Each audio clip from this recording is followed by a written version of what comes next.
Good evening everyone. सो हमने कल maths से रिलेटेड जो भी क्वेश्चन थे वो एमएमटी 6 में सॉल्व कर लिए थे। तो अभी नेक्स्ट क्वेश्चंस देखते हैं उसके जो भी है।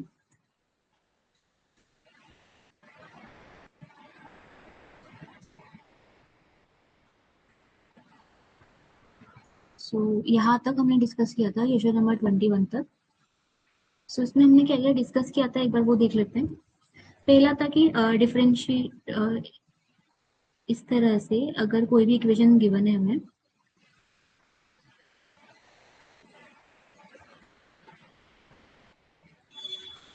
सो यहाँ से हमारा इंटीग्रेटिंग फैक्टर जो होता है वो आ जाता है e to the power dx dx। उसके बाद में था if m dx plus n d y is equal to 0 है, तो यहाँ से दो केस हो सकते हैं। आइदर इसके सॉल्यूशन जो होंगे वो एग्जैक्ट होंगे और नॉन एग्जैक्ट होंगे। एग्जैक्ट के लिए कंडीशन होती है m y is equal to n. ये दो मेनली इक्वेशन थी जो हम कल सॉल्व कर रहे थे। एक था होमोजीनियस, उसमें इस तरह से होता है कि only x and y coefficient होना चाहिए एंड जो भी कांस्टेंट है, अगर कोई इक्वेशन होमोजीनियस है तो कांस्टेंट जो होता है वो 0 होता है वहाँ पे। तो ये हमने कंडीशन अप्लाई की थी। अब आज के सवाल देखते हैं।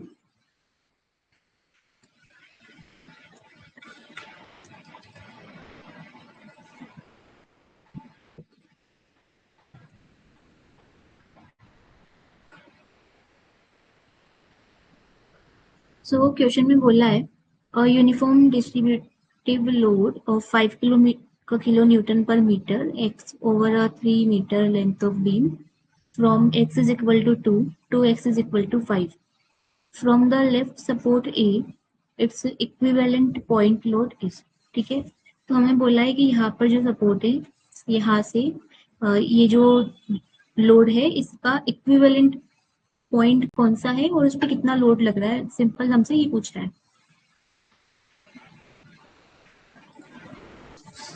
तो यहाँ पर हम क्या करेंगे, सबसे पहले लोड देखेंगे। तो इक्विवेलेंट लोड जो होगा वो हमारे पास में हो जाएगा 5 into this much of distance. So ये कितना डिस्टेंस है, ये यहाँ से है एक्स इज इक्वल टू 2, यहाँ पर है x is equal to 5। So total यहाँ पर 3 मीटर डिस्टेंस है। सो टोटल लोड हमारे पास में आ जाएगा 15 किलो न्यूटन। मतलब कि अगर इसे हम रिप्लेस करके एक पॉइंट लोड बनाएंगे तो वो 15 किलो न्यूटन का होगा। अब पॉइंट ए से कहाँ पर ये इसका इफेक्ट होगा, तो हम देखेंगे कि ये टोटल 3 मीटर है, तो इसकी जो हाफ डिस्टेंस है यहाँ से x इज इक्वल टू 2 से 1.5 मीटर पर ये जो लोड है वो इफेक्ट करेगा। तो total distance from the point A कितना हो जाएगा, यहाँ पर 2 है, तो जो डिस्टेंस हो जाएगा वो हमारे पास में हो जाएगा 3.5।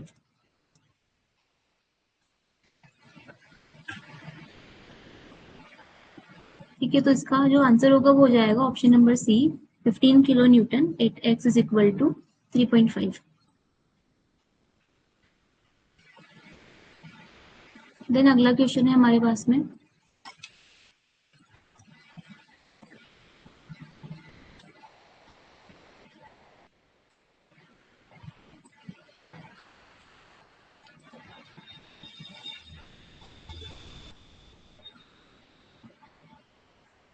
इसमें हमें बोला है a simply supported beam of span 6 metre carries a triangular UVL varying from 0 at A to 12 kilonewton per meter at B. The equivalent load and its location from point A will be.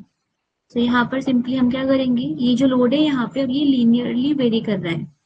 ठीक है, तो अब ये as a triangle यहाँ पे दिख रहा है, तो हम हमें क्या करना है, इक्विवेलेंट लोड जो होता है ये यहाँ से हो जाएगा एरिया ऑफ ट्राइंगल। तो एरिया ऑफ ट्राइंगल होता है half into base into height. तो यहाँ से हो जाएगा हाफ 6 मीटर और हाइट हाइट हमारे पास में है 12। तो टोटल जो लोड होगा वो होगा ये यहाँ से आएगा 36 किलो न्यूटन।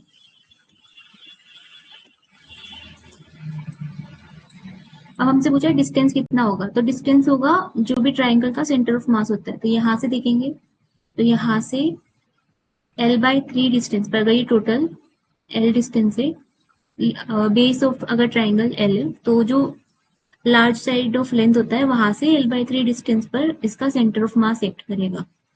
तो डिस्टेंस यहाँ पे हो जाएगा हमारे पास में 2 metre from point B.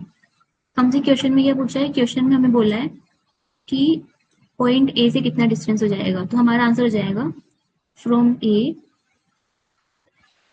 4 metre, right. तो 36 किलो न्यूटन 4 मीटर डिस्टेंस। यहाँ से ये वाला जो ऑप्शन है वो हमारा राइट आंसर होगा।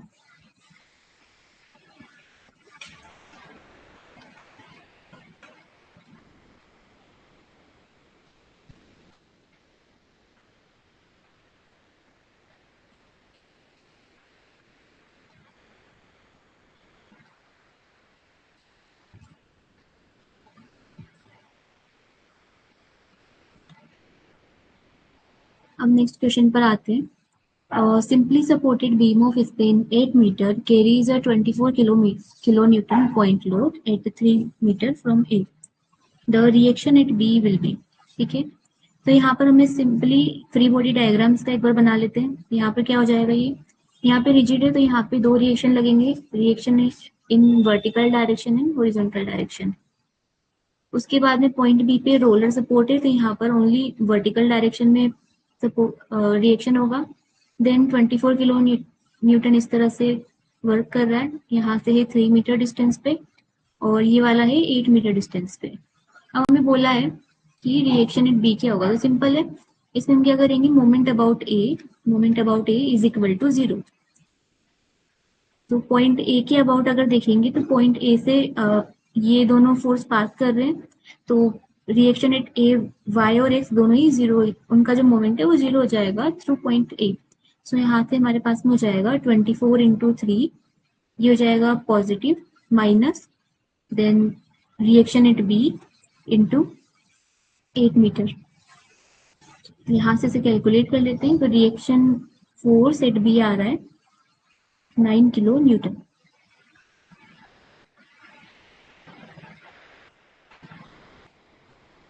तो ऑप्शन नंबर बी इसका आंसर हो जाएगा।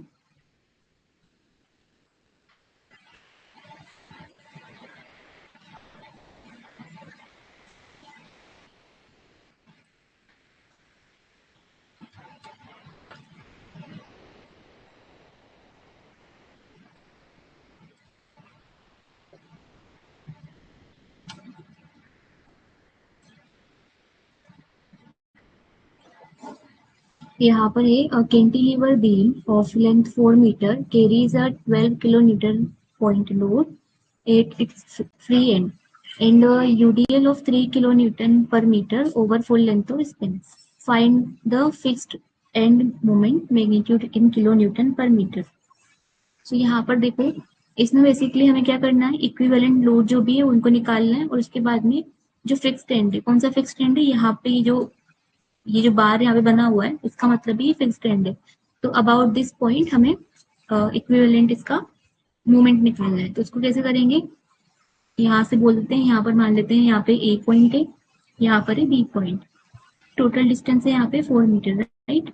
अब ये जो लोड है ये स्क्वायर शेप में यूनिफॉर्मली डिस्ट्रीब्यूटेड है, तो जो इसका एक्टिंग डिस्टेंस हो जाएगा वो हो जाएगा 4/2, that is 2 metre from point A, ठीक है। इसे हम बोल देते हैं equivalent point A is equal to 3 into 4, that is 12 kilo newton, right. So यहाँ से ये 12 किलो न्यूटन एक्ट करेगा एक 2 मीटर डिस्टेंस पे, और एक और फोर्स हमें गिवन है 12 किलो न्यूटन जो कि पॉइंट बी पर एक्ट कर रहा है, राइट। अब हमसे बोला है कि मोमेंट अबाउट दिस पॉइंट क्या होगा, मोमेंट अबाउट पॉइंट ए क्या होगा, ठीक है।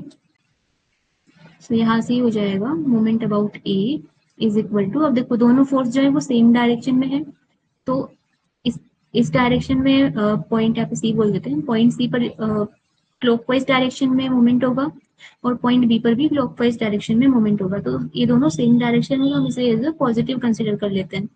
तो टोटल कितना हो जाएगा 12 इंटू 2 प्लस यहाँ पर आ जाएगा हमारे पास में 12 इंटू 4, तो यहाँ से हमारे पास में आ रहा है 72 kilo newton metre. So this will be our answer. इसका आंसर हो जाएगा यहाँ पे 72। देन यहाँ पे नेक्स्ट क्वेश्चन है,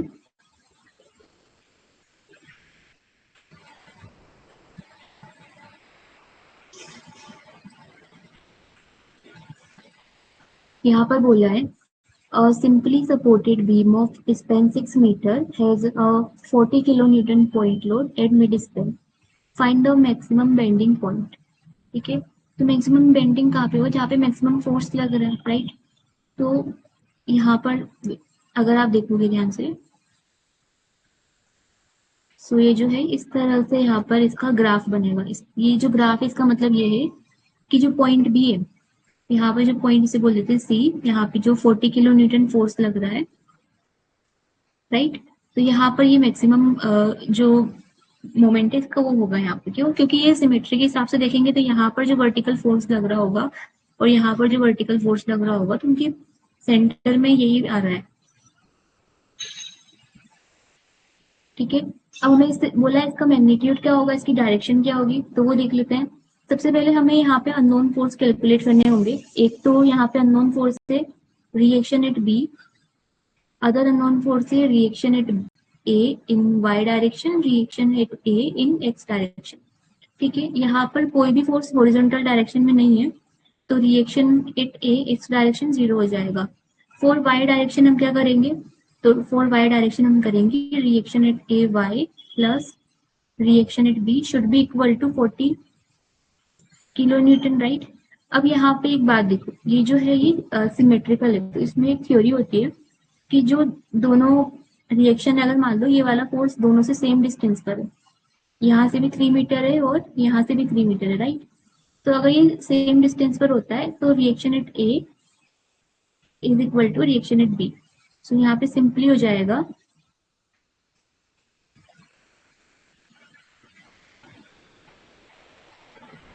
20 किलो न्यूटन, राइट। सो यहाँ से हमें इन दोनों की वैल्यू पता चल गई। अब हमसे पूछा है find the maximum bending moment.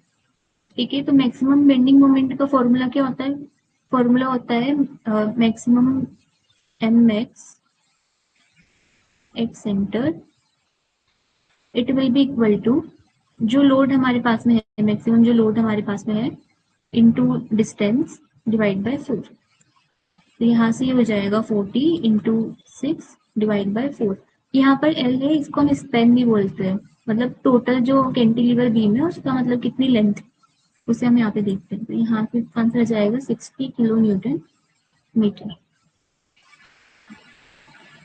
इसे हम, अगर ऐसा लगता है कि आंसर गलत है और कहीं और पे हो सकता है, जैसे कि मान लो यहाँ पे हो सकता है अगर मैक्सिमम बेंडिंग मोमेंट, तो यहाँ पर भी चेक कर सकते हैं, like it x is equal to 2 and something like that, कि यहाँ से इस पॉइंट के अबाउट देख सकते हैं।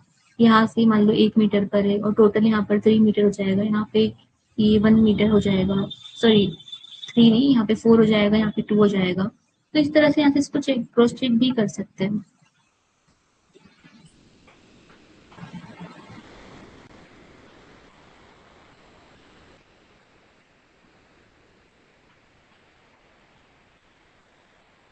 ठीक है, ये जो क्वेश्चन है ये आप लोगों ने क्लास 11th में देखा ही होगा कि डिस्प्लेसमेंट ऑफ अ पार्टिकल हमें गिवन है और वेलोसिटी हमसे पूछा है at t is equal to 3 second.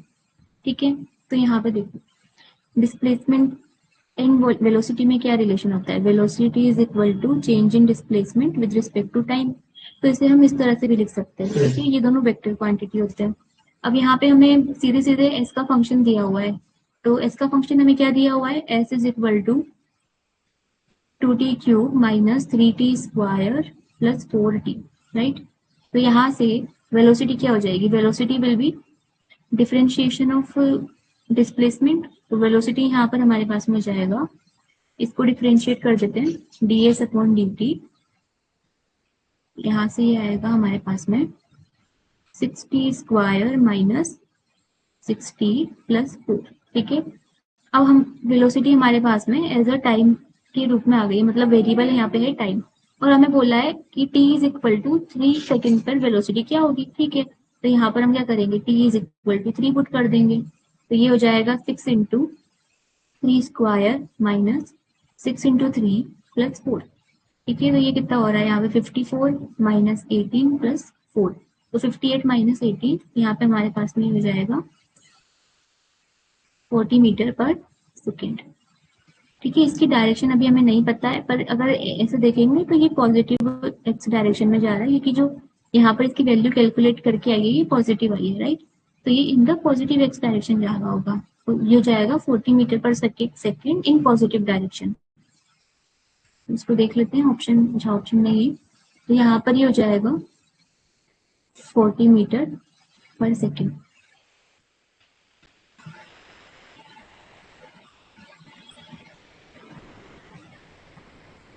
उसके बाद में नेक्स्ट क्वेश्चन पर आते हैं, ये भी सिमिलर टाइप ऑफ क्वेश्चन ही यहाँ पे दिया हुआ है।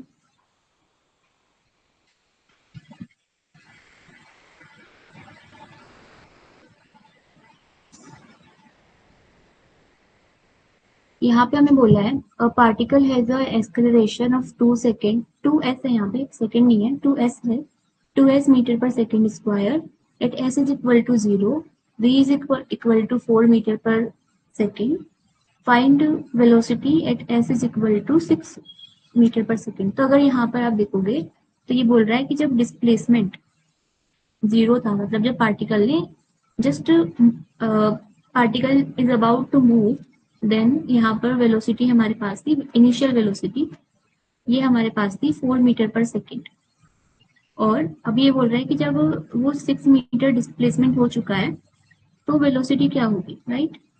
अब हमें यहाँ पे वापस फंक्शन दिया हुआ है, फंक्शन क्या दिया हुआ है, a is equal to 2s। यहाँ पर हम क्या करेंगे, a is equal to 2s हमें दिया हुआ है, तो यहाँ पर एक रिलेशन होता है, इसे देखते हैं। एक्सेलरेशन होता है change in velocity with respect to time, right. And यहाँ पर हम इसे इस तरह से भी लिख सकते हैं, v dv बाय ds।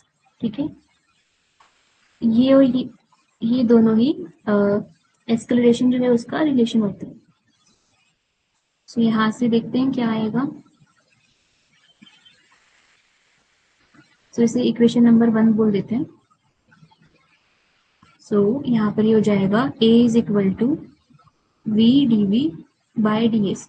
तो इसे तब यूज करना है इस इक्वेशन को जब एक्सेलरेशन जो है वो डिस्प्लेसमेंट के टर्म्स में दिया हुआ है, मतलब acceleration is a function of displacement. तो यहाँ पर a is equal to 2s is equal to v dv by ds।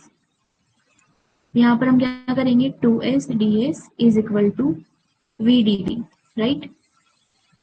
अब दोनों साइड हम क्या करेंगे, इंटीग्रेशन कर देंगे, तो इंटीग्रेशन करने पर क्या आएगा, 2s ds integration is equal to v dv integration, यहाँ से हो जाएगा s square is equal to, ये हो जाएगा v square minus u square is equal to 2। अच्छा, यहाँ पर हम इसे लिमिट को भी पुट कर सकते हैं, क्योंकि हमें दो वैल्यू गिवन है, s is equal to 0, s is equal to 6, v is equal to हमें कितना दिया हुआ है, 4 दिया हुआ है ना शायद, हाँ, v is equal to 4 to v is equal to v। ठीक है, तो यहाँ पर हम सिंपली लिमिट अप्लाई करेंगे 0 टू 6, इसे अच्छे से लिख देते हैं।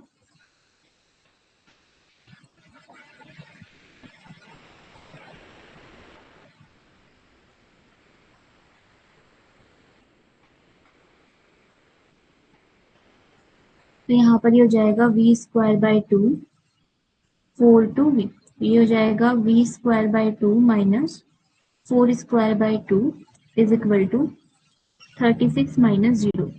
ठीक है, तो यहाँ से हमें वेलोसिटी फाइंड करनी है, तो सिंपल इसे सॉल्व करेंगे, 36 is plus 8 is equal to v square by 2, यहाँ से ये हो जाएगा 44 into 2 is equal to v square, तो v की जो वैल्यू आएगी वो आ जाएगी हमारे पास में रूट ऑफ 48। ठीक है, सो यहाँ से कितना आ रहा है, यहाँ से आ जाएगा 2√22। इसे फिर आप फर्दर कैलकुलेट कर सकते हो, लाइक इसका अंडर रूट कितना होगा।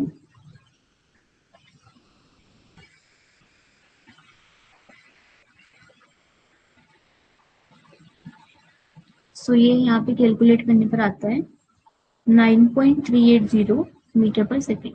ठीक है, तो बस यहाँ पे दो ही इक्वेशन है जो याद रखनी है। First is like acceleration is equal to v d v by d S.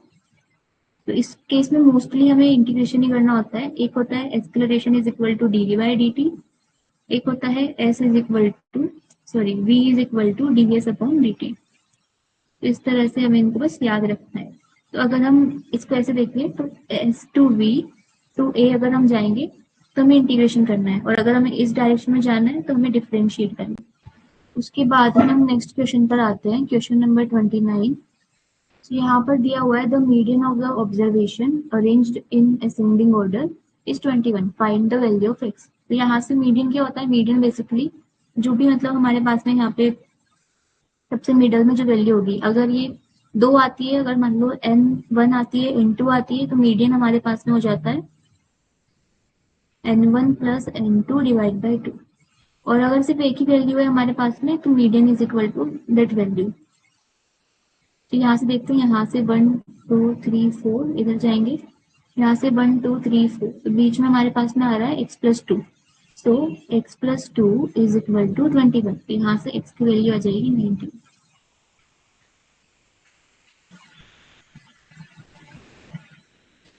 अगला क्वेश्चन है, if the variance of random variable is 0.6, what is the variance of random variable 3x।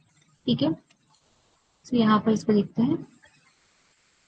तो ये बहुत ही सिंपल सा सवाल है, बस आपको एक बात याद होनी चाहिए इसमें कि अगर हमें वेरिएंस दिया हुआ है, मान लो वेरिएंस ऑफ एक्स हमें दिया हुआ है ए, और अगर हमसे पूछा है वेरिएंस ऑफ के एक्स, तो वो सिंपली हो जाता है के स्क्वायर एक्स। ठीक है, उसी तरह से मीन के लिए भी होता है। अगर मीन किसी भी चीज का एक्स है, सॉरी ए बोल देते हैं, ठीक, और हमसे पूछा है कि मीन ऑफ, यहाँ पे बोलते हैं एक्स नंबर्स, और सारे नंबर्स को अगर हम के से मल्टीप्लाई कर दे, राइट, तो वो क्या हो जाता है, के टाइम्स ए हो जाता है। ठीक है, वेरिएंस में स्क्वायर होता है, जो भी कांस्टेंट होता है उसका, और मीन में सिंगल रहता है। तो यहाँ पे क्या बोला, 3x का वेरिएंस क्या होगा, तो हमें पता है कि वेरिएंस ऑफ एक्स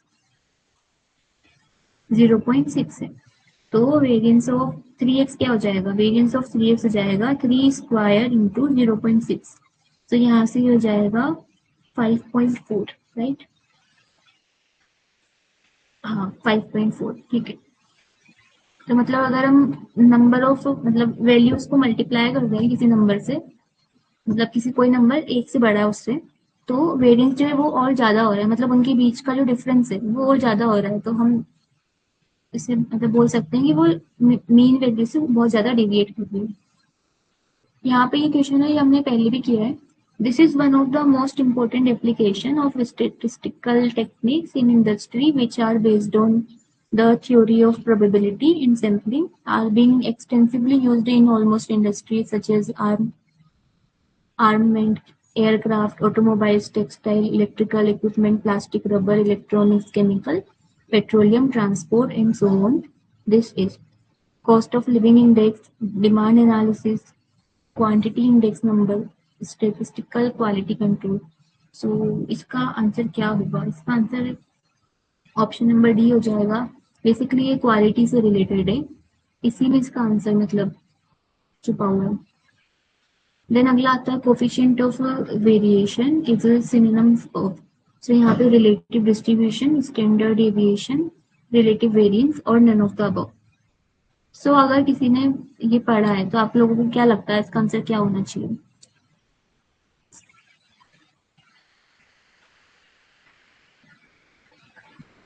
उसमें बोला है coefficient of variation is the synonym of, मतलब same to same coefficient of variation जो उसका पर्यायवाची क्या है, यहाँ पे ये बोला है, या फिर उससे मतलब सेम ही मतलब उसका मीनिंग है। तो रिलेटिव डिस्ट्रीब्यूशन है, रिलेटिव स्टैंडर्ड डिविएशन है, वेरिएंस है, या फिर नॉन ऑफ द अबव।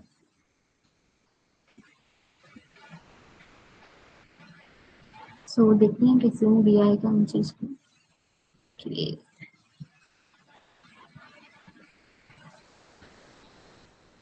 तो यहाँ पर जिसका आंसर जाएगा ये मतलब सिमिलर होता है रिलेटिव स्टैंडर्ड डिविएशन के साथ। Then apply which of the following statement is wrong. Resource can be inferred, indicated in measure type. Inferred resource can be probable reserve. Indicated resource can be probable reserve. Measured resource can be proven and probable reserve. ठीक है, तो इसका answer हो जाएगा option number C, indicated resource can be only probable reserve. यहाँ पे थोड़ा गलत हो जाता है, यहाँ पे जो वर्ड ओनली यूज किया है वो गलत है यहाँ पे। ठीक है, क्यों गलत है? क्योंकि जो रिसोर्स होते हैं प्रोबेबल एंड प्रूफ,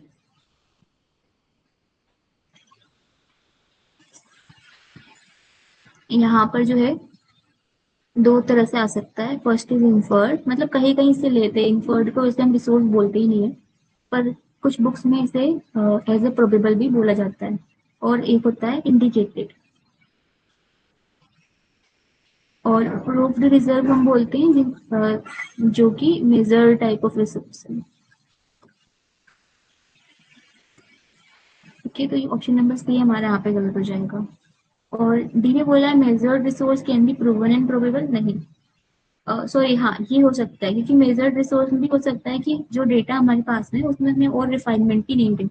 तो ऑप्शन नंबर डी करेक्ट है, तो ऑप्शन नंबर सी हमारे पास में आंसर हो जाएगा। देन हमसे बोला है if the given model, in the given model, grade value are given for each of block value, इस तरह से इक्वेशन दिया हुआ है यहाँ पे, और where g is equal to percentage of grade value, assuming slope of 45 degree, find the block economic value for ultimate peak limit। तो यहाँ पर दो की पॉइंट है जो याद रखने हैं। पहली बात तो ये है कि इसमें यहाँ पर जो इनइक्वेलिटी दी है, जो कंडीशन हमें दी है, उसे सॉल्व करना आना चाहिए। दूसरा, मतलब वो आता ही होगा। दूसरा है स्लोप ऑफ 45 डिग्री, तो इसमें हमें सारी ब्लॉक्स जो है उनकी वैल्यू को कैलकुलेट नहीं करना है। इसमें हमें बोला है स्लोप ऑफ 45 डिग्री, इसका मतलब क्या हो गया कि it is the block model यहाँ पे, right, it is as a block model. So अगर हम यहाँ से इसको स्टार्ट करेंगे,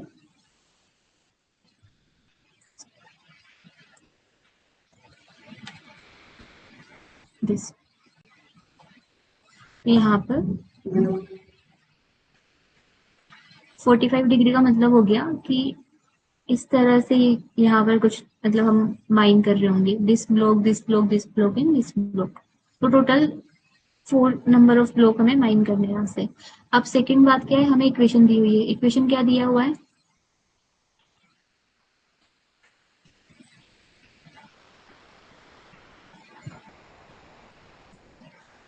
सो इक्वेशन हमें दिया हुआ है कि अगर ग्रेड लेस देन 35 डिग्री है तो उसकी जो वैल्यू है वो है 20।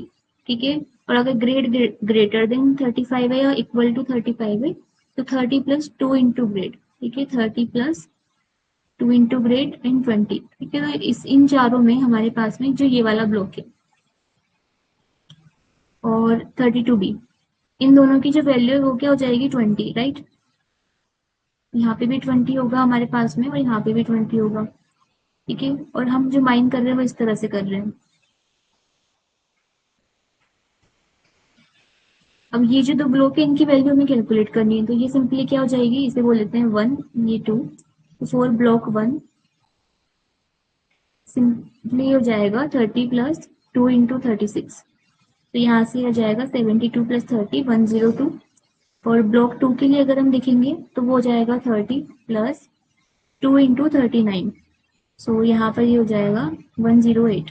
ठीक है, सो 108 ईयर 102 ईयर, तो टोटल जो वैल्यू है वो इनको कैलकुलेट करके आएंगे। अब यहाँ पे एक सवाल ये हो सकता है कि हमने इस तरह से किया तो क्या हम इस तरह से नहीं कर सकते क्या, लाइक जस्ट इस ब्लॉक ऑन कर लो, तो नहीं कर सकते, ये तो बोला ही नहीं स्लोप नहीं होगा। या फिर हम इस तरह से नहीं कर सकते, लाइक सिर्फ इन तीनों को निकाल लो। इस तरह से भी तो कर सकते हैं, तब भी 45 डिग्री आएगा क्योंकि हम बस इतना पार्ट ले रहे हैं। या फिर हम इस तरह भी कर सकते हैं।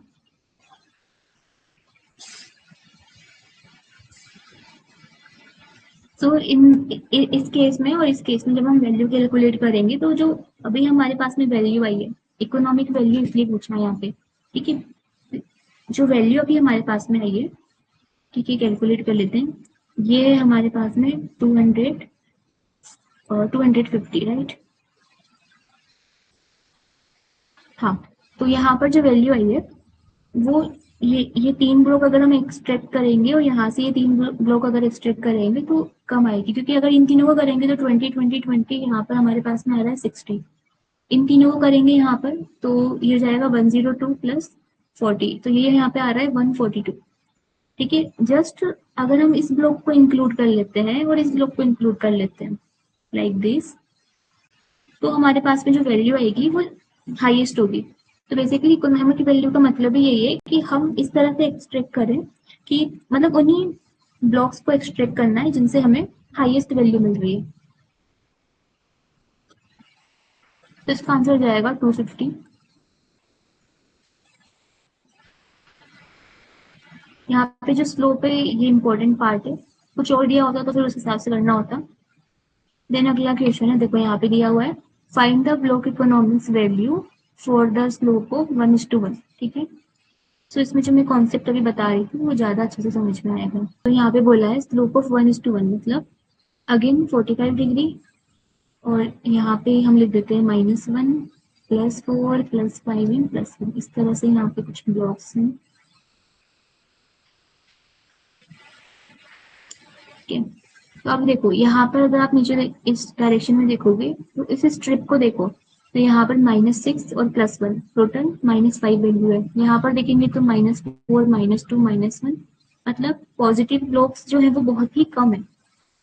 तो इट वुड बी बेटर कि अगर हम इस स्ट्रिप को एक्सट्रैक्ट नहीं करें, यहीं पे छोड़ दें। ठीक है, अब यहाँ पर देखो, यहाँ पे +6 -8 -3 -1। ठीक है, तो अगर हम इन दोनों को भी करते हैं तो इसकी जो वैल्यू है वो घट के कितनी हो रही है, यहाँ पे 6 -3 कितना हो जाएगा, 3 हो जाएगा, राइट। अगर मान लो अगर इस तरह से भी कोई कहे कि हम ऐसे भी एक्सट्रैक्ट कर सकते हैं, तो उसमें इसकी वैल्यू जो है -3 को भी हम इंक्लूड कर रहे हैं और यहाँ पर हम -1 भी इंक्लूड कर रहे हैं। और अगर आप ध्यान से देखोगे तो ये वाला ब्लॉक, ये वाला ब्लॉक और ये वाला ब्लॉक, ये तीनों, और जो +6 वाला है वो ब्लॉक, इन ये जो 4 ब्लॉक है ये अकेले ही हाईएस्ट वैल्यू यहाँ पे मतलब आपको मिल जाएगी। मतलब इतना माइंड करने की नीड ही नहीं है, क्योंकि अगर हम, क्योंकि स्लोप का यही सीन होता है कि अगर यहाँ पर कोई और है, ठीक है, और उसके ऊपर यहाँ पे वेस्ट है और यहाँ पर है और, ठीक है, और क्योंकि हम तो किसी भी एंगल पे मतलब माइनिंग नहीं कर सकते हैं, एक डिफाइन एंगल ही होगा, क्योंकि स्टेबल भी रहना जरूरी है माइंस का, स्लोप्स का, रोड का। तो इस ओर को निकालने के लिए हमें यहाँ से इस वेस्ट को भी हटाना पड़ेगा, और उस चक्कर में हम क्या करेंगे कि वेस्ट माइनिंग कॉस्ट जो है, यहाँ पे वेस्ट माइनिंग कॉस्ट, इसे हम इंक्लूड कर लेंगे। तो इससे हमारा जो प्रॉफिट होगा या फिर हो सकता है इवन रेवेन्यू हुई वो कम हो जाएगा, या फिर हो सकता है हम लॉस में चले जाएं। तो इसलिए बेटर होता है कि अगर हमें पॉजिटिव वैल्यू मिल रही है तो हम उसे एक्सट्रैक्ट कर लेते हैं। तो इस केस में हमारा आंसर हो जाएगा +4 +5 +1 +6। तो यहाँ पर ये टोटल हो जाएगा 9 10 16। यहाँ पर आंसर हो जाएगा 16। फिर क्वेश्चन नंबर 36 देखते हैं। As per given data of linear forecasting for 6th year, find out the moving average forecast production for 6th year. तो बोल रहा है कि एक माइन है, उसमें टोटल 5 ईयर का प्रोडक्शन डेटा दिया हुआ है। फर्स्ट ईयर में 12 है, 10 है, 15 है, देन 21 है, एंड देन 25 है। तो 6th ईयर में मतलब क्या एवरेज हो सकता है, तो इस तरह के क्वेश्चन में हमें क्या करना है, यहाँ पे बोला है लीनियर फोरकास्टिंग, तो हम सिंपली क्या करेंगे, सम कर देंगे production of nth year and divide कर देंगे टोटल नंबर ऑफ एन से। तो यहाँ पर बेसिकली हो जाएगा i is equal to 1 to n। ठीक है, तो ये इन सबको ऐड करना है जितनी भी प्रोडक्शन है यहाँ पे। तो इसे देख लेते हैं एक बार।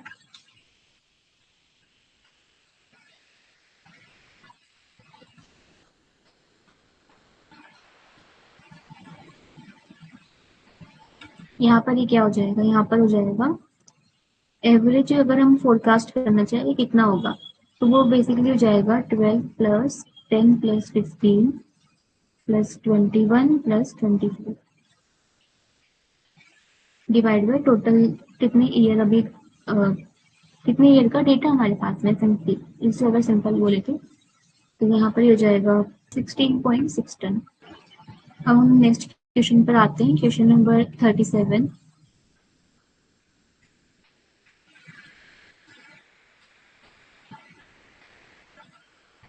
तो यहाँ पर हमें बोला है from a reference point 3 channels are cut at a distance of 7 meter, 12 meter, 15 meter, right? If grade of these 3 channels are 30 gram per ton, 50 gram per ton and 35 gram per ton respectively, width of these 3 channels are given as 2.5, 3.5 and 3. Find out the average grade value of whole channel. ठीक है, तो यहाँ पर पहली बात बोला है कि फ्रॉम अ रेफरेंस पॉइंट, ठीक है। तो ये वैल्यूज एक बार देखेंगे, पर यहाँ पर इसे अगर डायग्राम से भी कर सकते हैं और बिना डायग्राम में करना है तो सर से भी करते हैं। तो पहले एक बार डायग्राम देखते हैं। यहाँ पर है पॉइंट सैंपल ए, सैंपल बी, यहाँ पर होगा सैंपल सी, राइट। यहाँ पर हम बोल देते हैं कि रेफरेंस पॉइंट ओ है, ठीक है। ये जो डिस्टेंस है, क्योंकि इन सैंपल्स की विड्थ हमें गिवन है, तो जो भी चैनल है उसका जो मिड लाइन जो भी है वहां से ये जो डिस्टेंस है उसे कैलकुलेट किया है। तो यहाँ पर हो जाएगा 7 मीटर। उसके बाद में हमें गिवन है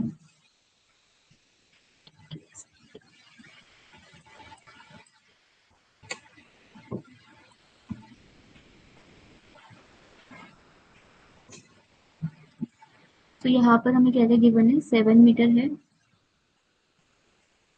फिर उसके बाद में 12 मीटर है, ठीक है। तो 12 मीटर कितना हो जाएगा, यहाँ पे टोटल 12 है, यहाँ पर हो जाएगा 5 और उसके बाद में दिया हुआ है 15, तो यहाँ पे टोटल हो गया 3। तो एरिया ऑफ इन्फ्लुएंस का कॉन्सेप्ट पता ही होगा कि इस तरह से हमें करना है, राइट। तो यहाँ पर ये हो जाएगा एरिया ऑफ इन्फ्लुएंस ऑफ ए, यहाँ पर हो जाएगा बी और यहाँ पर हो जाएगा for the point of C.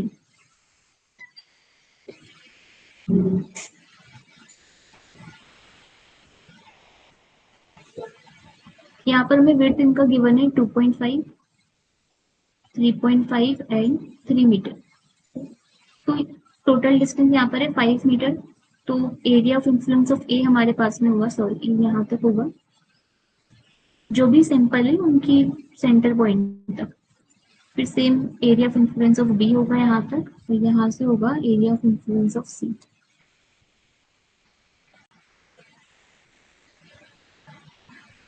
तो यहाँ पर हमें क्या करना है, जो भी डिस्टेंस है एरिया ऑफ इन्फ्लुएंस की उसे कैलकुलेट करना है और ग्रेड से मल्टीप्लाई कर देना है, ग्रेड एंड विड्थ से, ठीक है। तो यहाँ पर ग्रेड भी लिख लेते हैं एक बार, 30, 50 and 35।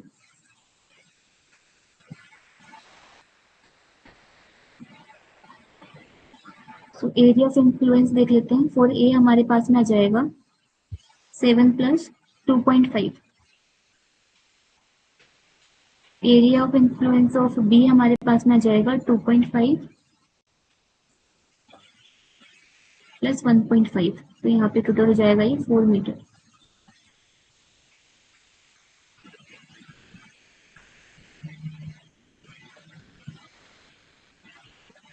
And then for the point C, तो यहाँ पर अगर आप देखोगे तो यहाँ तक हमें है 1.5, ठीक है।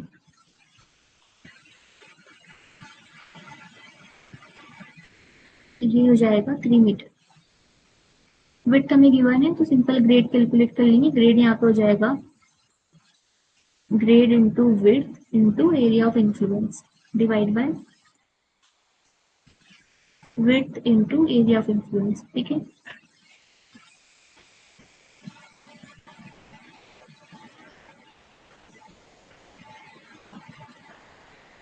तो यहाँ से इसे कैलकुलेट कर लेते हैं। तो यहाँ पर ये आएगा हमारे पास में 36.95 ग्राम पर टन, ठीक है। तो इस तरह के क्वेश्चन में बस ये ध्यान रखना है कि एरिया ऑफ इन्फ्लुएंस कैसे निकालते हैं और मतलब कहाँ से कहाँ तक डिस्टेंस होता है। बेसिकली फर्स्ट और लास्ट पॉइंट का ध्यान रखना है। जैसे लास्ट जो सैंपल होगा उसमें हमें ये करना है कि सेंटर लाइन से अगर इधर 1.5 मीटर जा रहा है तो सेंटर लाइन से इधर भी 1.5 मीटर ही जाएगा। ठीक है, बीच का पॉइंट इजी होता है क्योंकि इधर से हमें पता है कि 1.5 है और इधर इधर से हमें पता है कि 2.5 है। फिर जो फर्स्ट पॉइंट है उसमें इधर से तो 2.5 है फ्रॉम द बी, पर टिल द रेफरेंस हमें जो भी डिस्टेंस दिया हुआ है उसे कंसीडर करना है। तो यहाँ पर 7 इंटू कितना हो जाएगा, 7 इंटू 2, 7 प्लस 2.5 हो जाएगा। यहाँ पर नेक्स्ट क्वेश्चन देखते हैं। Find out the average grade value of borehole having three sample of length 5, 15 meter, 20 meter, 25 meter. Respective grade of samples are 38, 35 and 29. ठीक है, तो यहाँ पर हमें 3 सैंपल दिया हुआ है, उनकी लेंथ गिवन है, 15 मीटर है, 20 मीटर है और 25 है, और ग्रेड सैंपल हमें गिवन है। तो बेसिकली यहाँ पर ग्रेड क्या हो जाएगी, ग्रेड हो जाएगा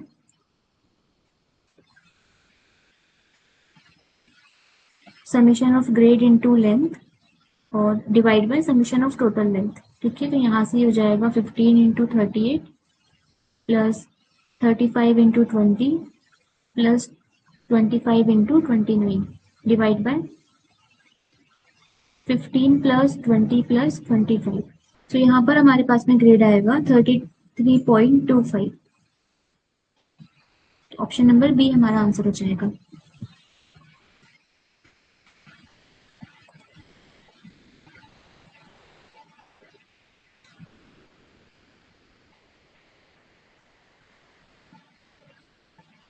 then this is the last question, उसके बाद में हम नेक्स्ट क्लास में देखेंगे।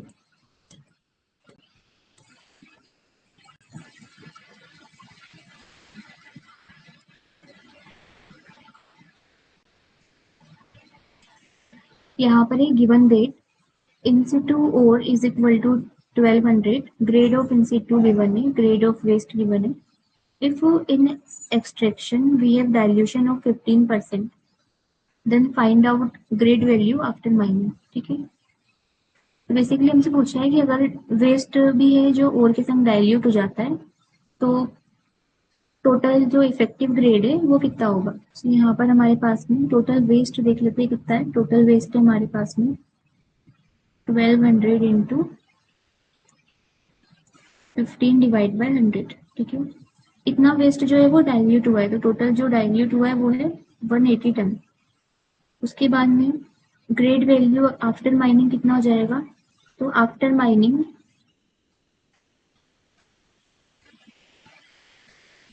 ग्रेड वैल्यू हो जाएगा टोटल मेटल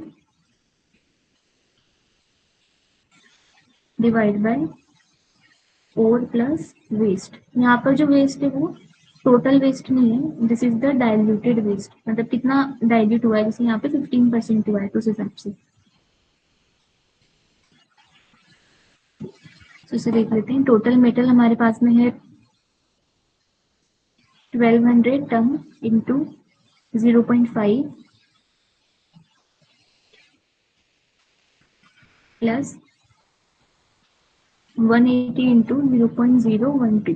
ठीक है, क्योंकि जो वेस्ट है उसमें भी 1.2% हमारे पास में क्या है, ग्रेड और मेटल कंटेंट है, डिवाइड बाय 1200 प्लस 180 इंटू 100। ठीक है, यहाँ पे परसेंटेज में पूछा है, तो ये हो जाएगा 43.63%।